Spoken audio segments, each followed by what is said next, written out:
Bonjour, j'espère que tu vas bien et que tu as passé une bonne journée de sabbat. Moi, je me suis vraiment bien amusé. Et en plus de ça, le bonus, c'est que j'ai passé du temps avec Dieu. Alors, je sais pas si tu as passé un peu de temps avec Dieu, mais moi, je te conseille ce soir peut-être d'en profiter pour passer du temps avec lui parce que je sais qu'il aimerait vraiment communiquer avec toi.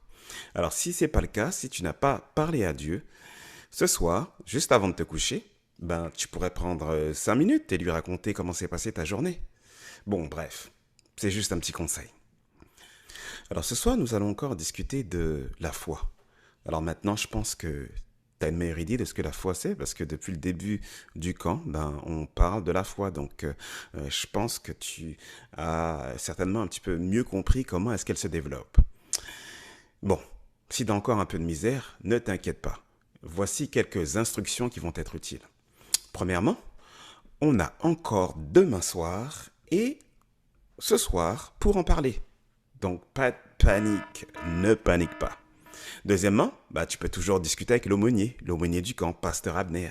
Donc, Pasteur Abner, c'est un chef guide, c'est un homme de Dieu, et puis il aime vraiment les jeunes. Il est génial.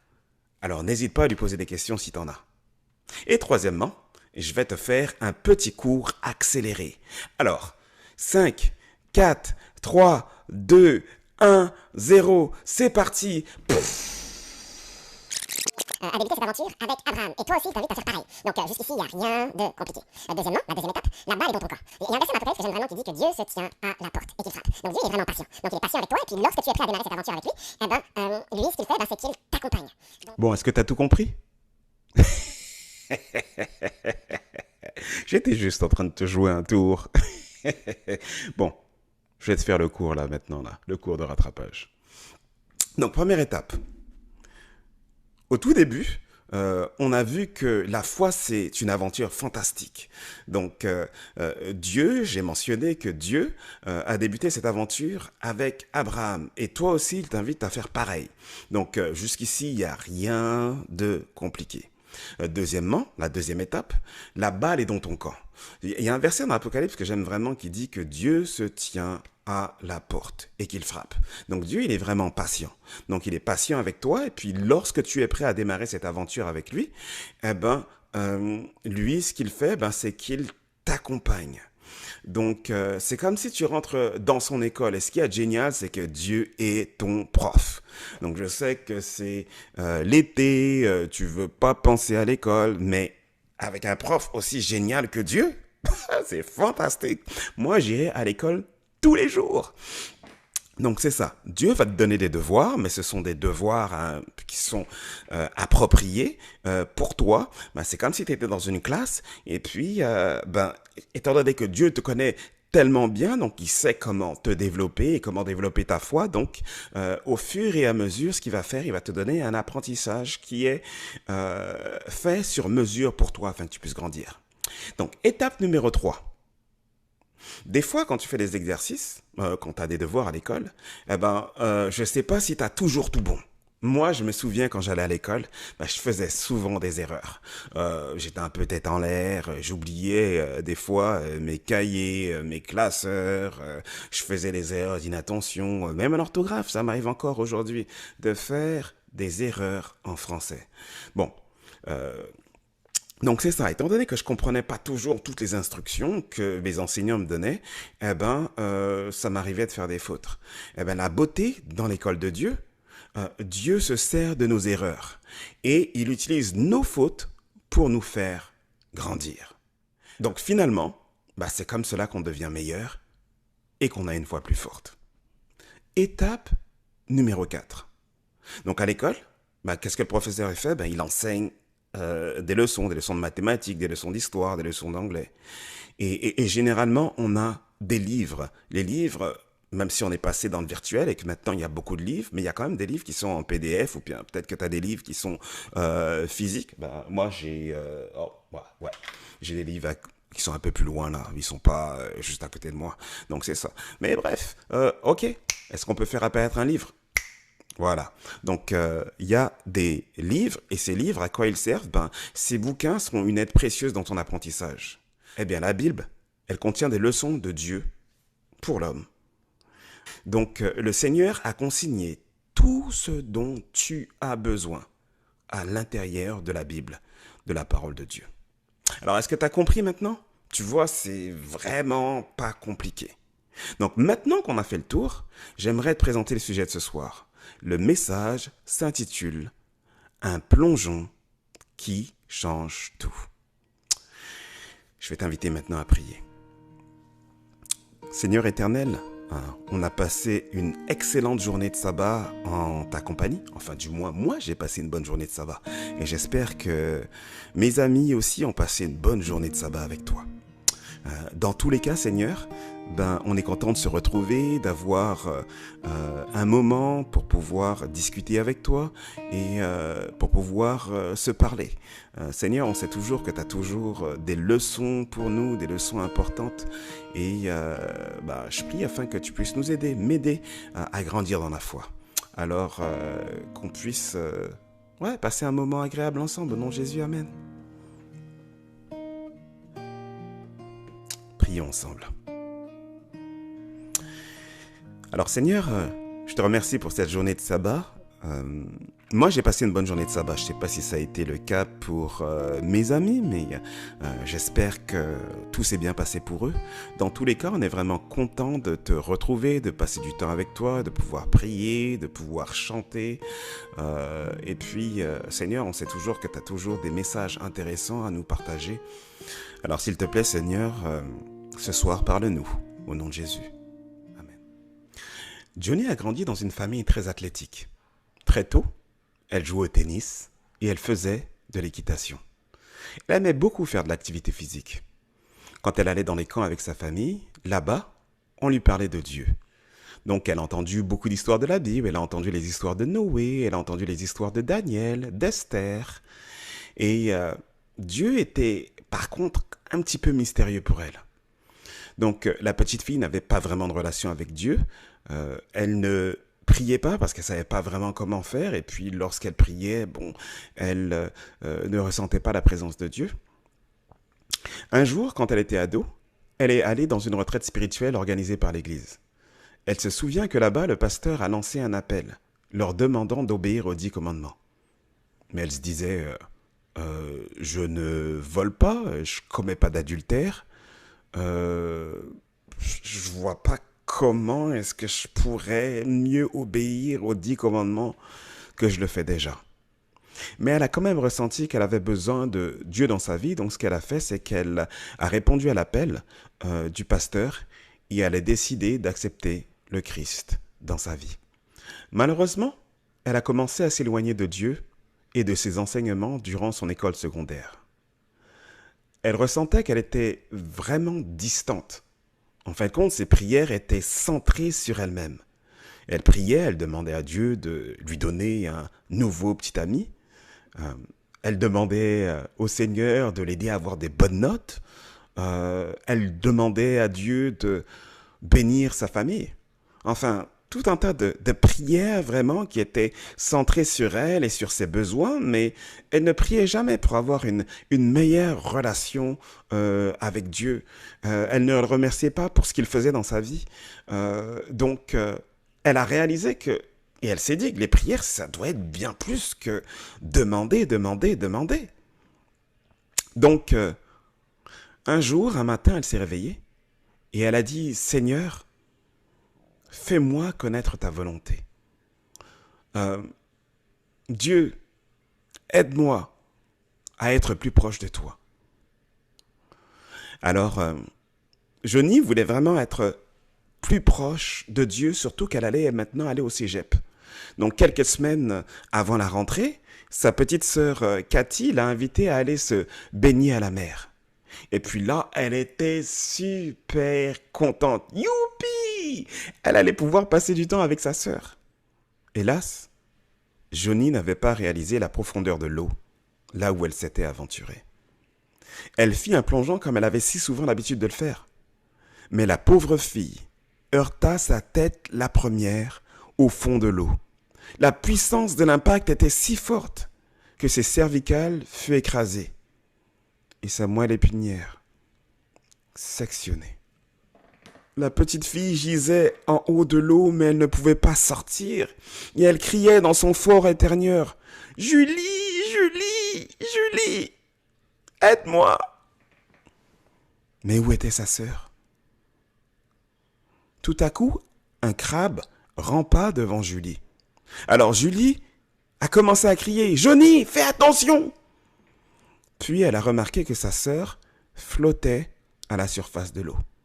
Julie a couru à toute vitesse pour sauver la vie de sa sœur. Elle l'a sortie dans l'eau. Et là, les secours sont arrivés. Ils l'ont conduit à l'hôpital.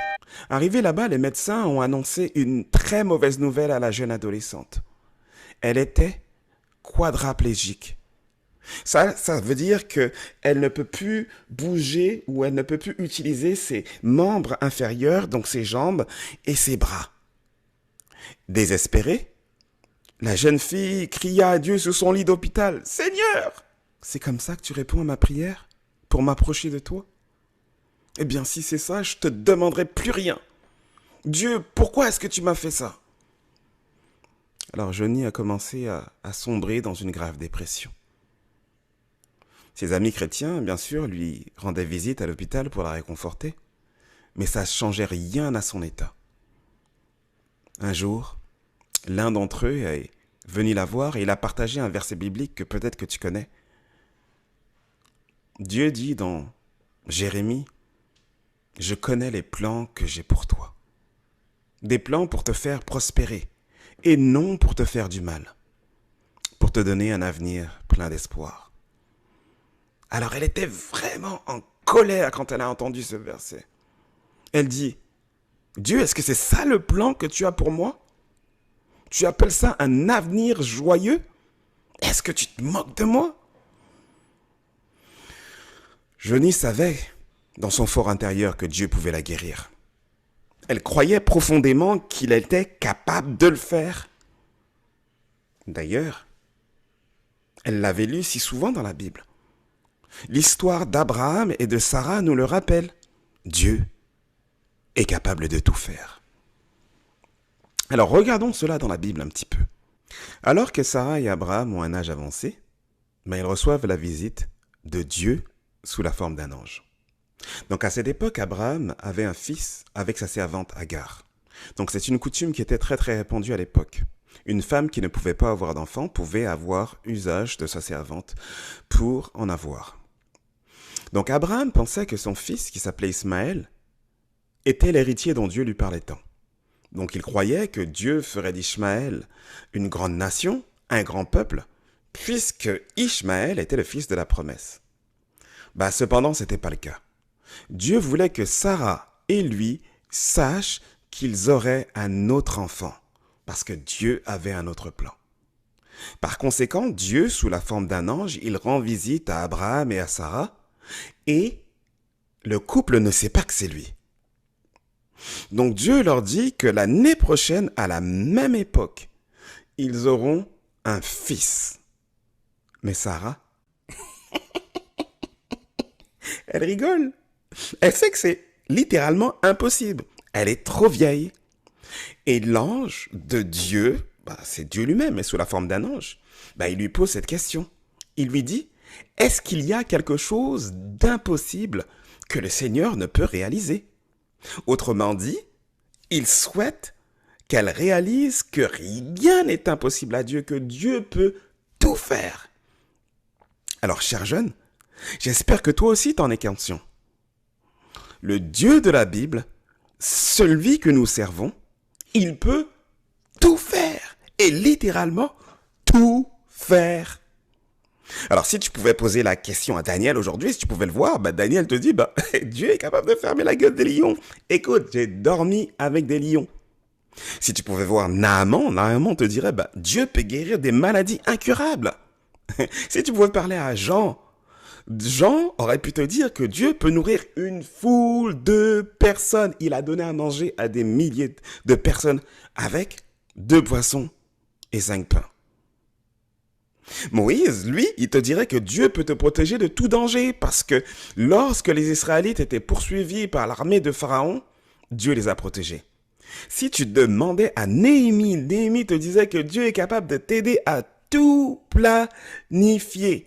Parce que Dieu l'a aidé à planifier la construction du temple. Donc j'espère que tu en es conscient. Dieu peut réellement tout faire. Parce que Dieu est grand, parce que Dieu est tout-puissant. Alors Sarah et Abraham avaient besoin de découvrir cela. Et ils ont fait l'expérience de la puissance de Dieu lorsque Dieu leur a donné un fils.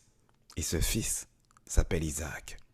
Donc Sarah était stérile, elle était ménopausée. Donc ça veut dire quoi? Ça veut dire que elle était vieille.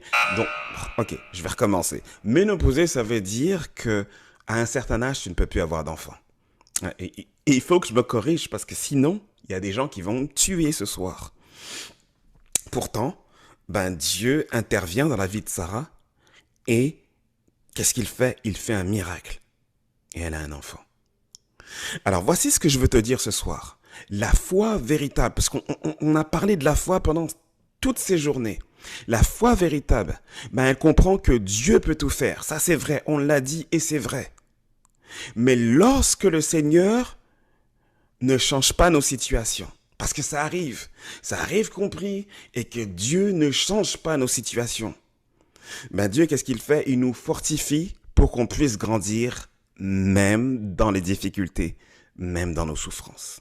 Alors, je vais répéter. La foi véritable, elle comprend que Dieu peut tout faire. Dieu peut tout faire.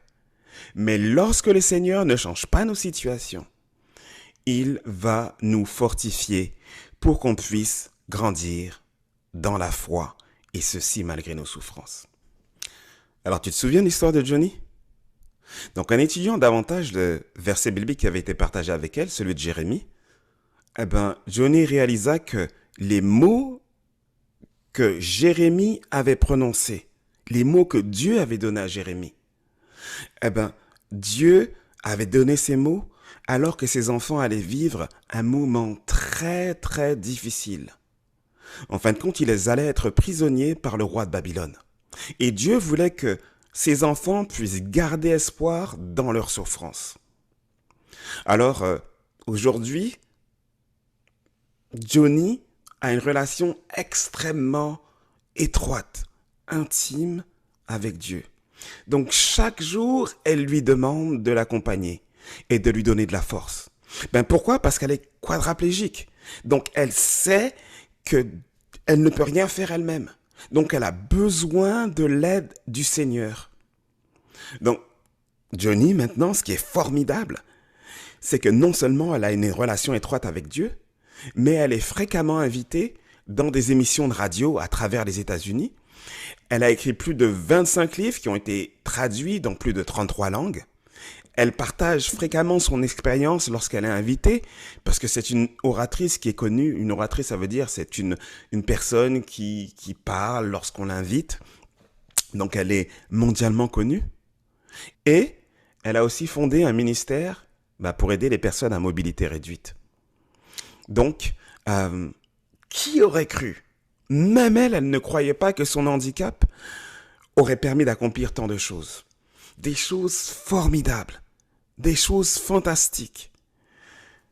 Et non seulement qu'il lui aurait permis d'avoir une relation encore plus étroite avec le Seigneur. Alors n'oublie pas la leçon de ce soir. La foi véritable, elle comprend que Dieu peut tout faire. Mais lorsque Dieu ne change pas nos situations, lorsqu'il n'exauce pas les prières qu'on lui demande, de la manière dont on lui demande, Dieu nous fortifie afin qu'on puisse passer au travers de nos difficultés et grandir à travers ces épreuves. Alors, je ne sais pas ce que tu es en train de vivre dans ta vie. Peut-être que tu es atteint d'une maladie, peut-être que tu es malade et peut-être que tu es découragé. Ou peut-être que c'est un membre de ta famille qui est malade. Et ça te rend triste. Peut-être que tu as des problèmes à la maison et tu as prié. Mais Dieu, il n'a pas changé les choses. Ou peut-être que tu as été intimidé à l'école cette année. L'intimidation, c'est très très fréquent. Bref, peu importe ta situation, fais confiance à Dieu. Confie-toi en lui. Et il t'aidera à surmonter ces défis. Tu vois, il y a un verset qui dit dans la Bible, confie-toi en l'Éternel. Mets en lui ta confiance et il agira. Ça, c'est dans le psaume 37. Alors, Dieu t'aidera à surmonter tes défis et là affirmera ta foi. Alors, j'aimerais prier avec toi maintenant. Seigneur, je te prie pour tous les jeunes qui sont en train de souffrir en ce moment. Peu importe la souffrance dont ils font face, les difficultés, les défis qu'ils rencontrent. Peu importe là où ils sont dans leur parcours de foi. Seigneur, je prie afin que tu puisses leur donner une foi qui soit mûre, une foi qui les aidera à accepter ta volonté. Lorsque tu guéris, parce que tu es tout puissant et nous pensons que tu peux le faire. Lorsque tu enlèves les obstacles qui seront ou qui sont dans leur vie. Mais aussi lorsque tu ne le fais pas, Seigneur, pour une raison que nous ne pouvons comprendre. Par contre, parce que toi, tu sais tout, parce que toi, tu connais tout, je te prie de leur donner une foi qui est forte. Affermis leur foi, Seigneur, et permets qu'ils puissent avoir confiance en toi, même quand les choses ne semblent pas changer dans leur vie. Au nom de Jésus. Amen. Alors, je te souhaite une excellente soirée. En plus, j'allais presque oublier. Demain soir, j'ai un invité spécial. Alors, je sais que c'est notre dernière soirée ensemble. Alors, j'ai invité un ami pour l'occasion. Alors, j'espère que tu seras à l'heure.